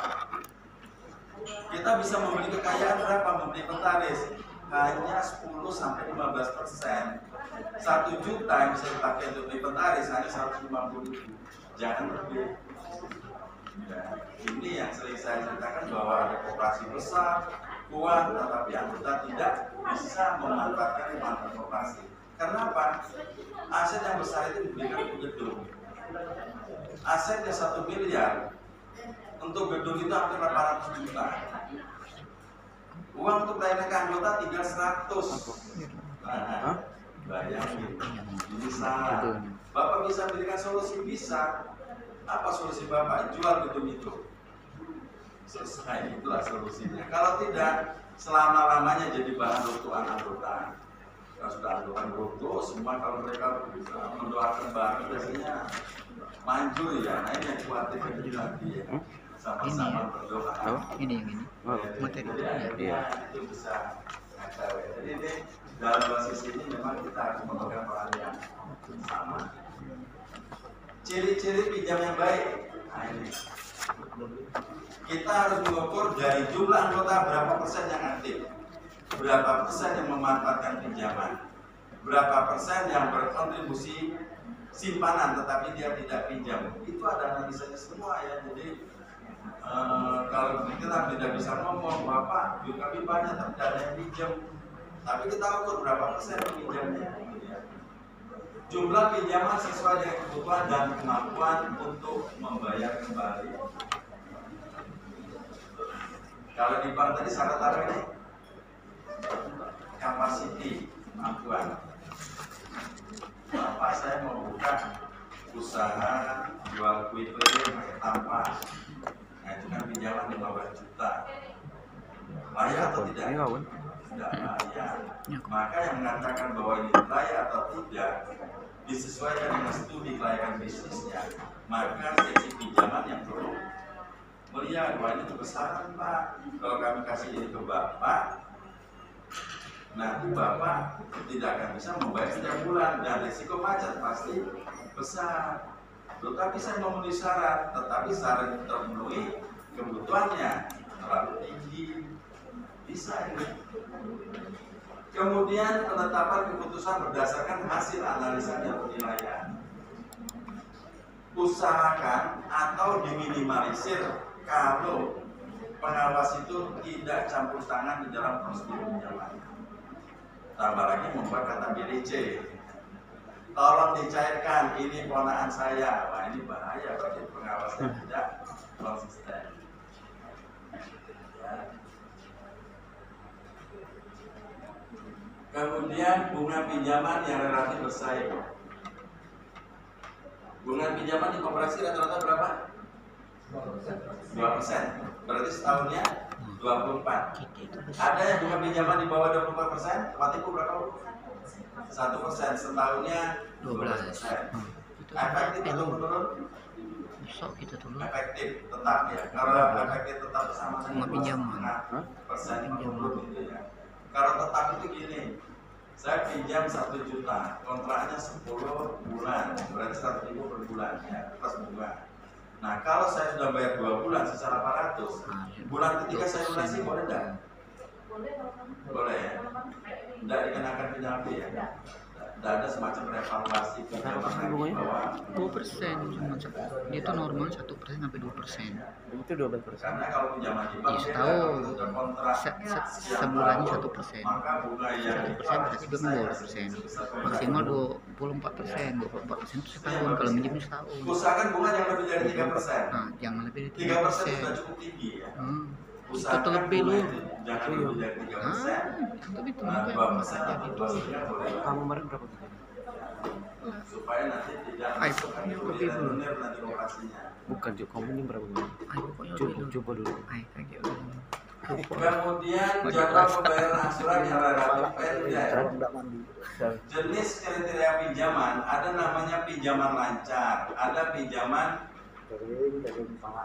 kurang lancar, ada pinjaman lalai jatuh tempo, ada pinjaman ragu-ragu, dan terakhir pinjaman macet. Kalau pinjaman lancar itu sesuai dengan aturan. Pinjaman lalai jatuh tempo kan dia berarti pinjaman yang tidak konsisten, harusnya lunas ternyata tidak lunas. Pinjaman tidak lancar, kadang bayar kadang tidak. Kalau pinjaman ragu-ragu apa? Kadang bayar kadang tidak, tapi ada kemungkinan bayar. Kalau pinjaman macet, tidak pernah bayar.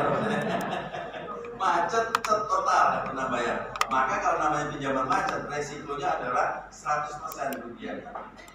Kalau pinjaman ragu-ragu itu 75% risiko kerugian. Kalau pinjaman tidak lancar itu 50% untuk pengukuran bobot ya.